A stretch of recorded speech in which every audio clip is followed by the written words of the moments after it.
अपनी तनख्वाह से आप 2025 में कौन सी गाड़ी खरीद सकते हैं? आइए देखते हैं। 20 मतलब कि मिनिमम डाउन पेमेंट आप उस गाड़ी की तरफ 20% करेंगे। जितना ज्यादा करेंगे उतना अच्छा रहेगा, लेकिन कम से कम 20% तो करना है। दूसरा कि आप 4 साल से ज्यादा का लोन नहीं लेंगे।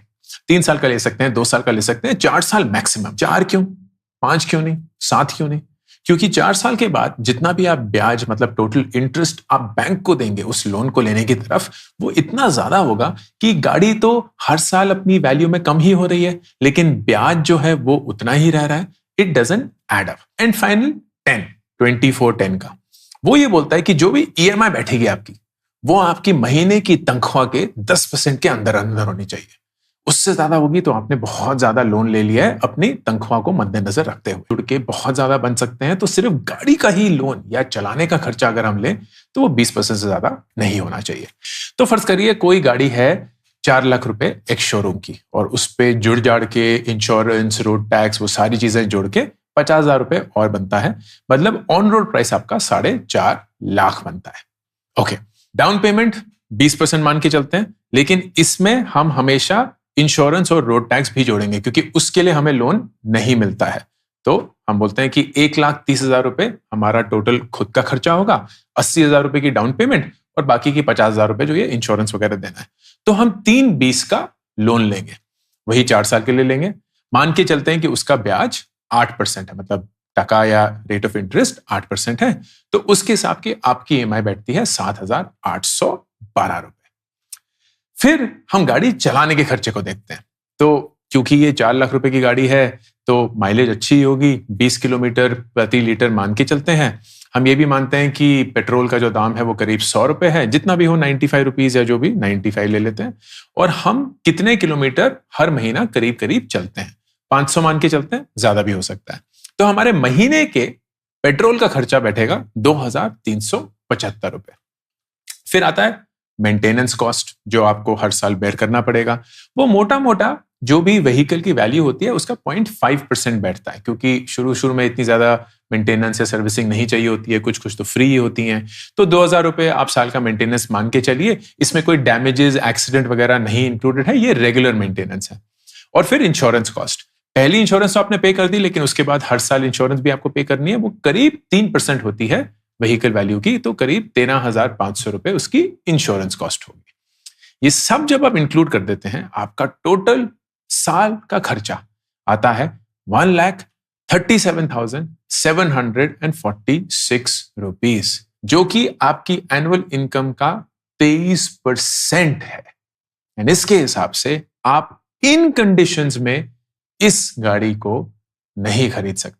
अब आप बोलेंगे यार ये क्या हुआ, मतलब 4 लाख रुपए की तो गाड़ियां मिलनी ही शुरू होती हैं, तो मतलब हम गाड़ी ही ना ले? नहीं, the way to think about this is कि आपको अपने खर्चे कम करने पड़ेंगे ना। How do you do that?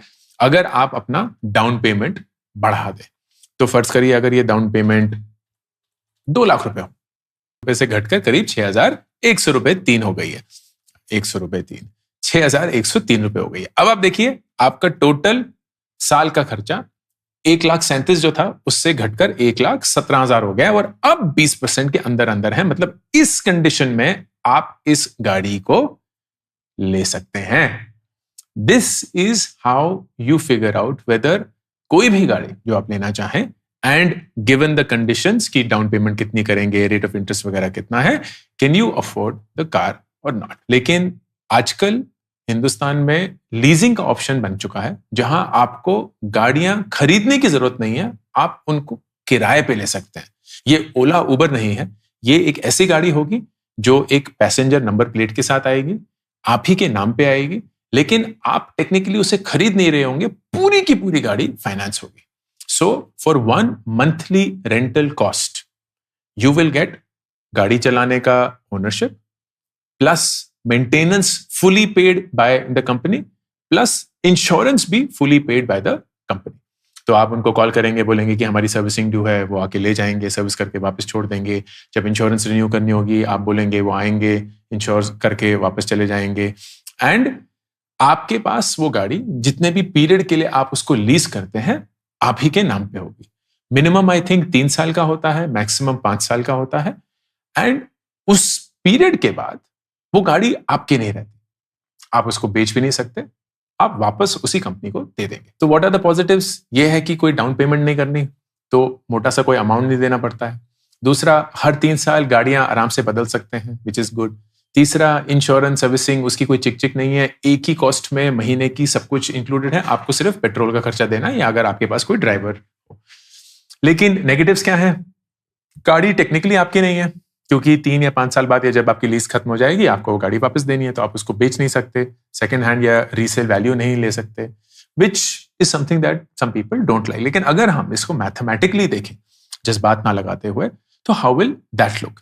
तो हम वापस आते हैं 50,000 रुपए भाई, एंड हम यहाँ भी इसको चेंज कर देते हैं पेट्रोल वाले को, तो ये हम 20 किलोमीटर की माइलेज करते हैं और 500 रुपए का किलोमीटर।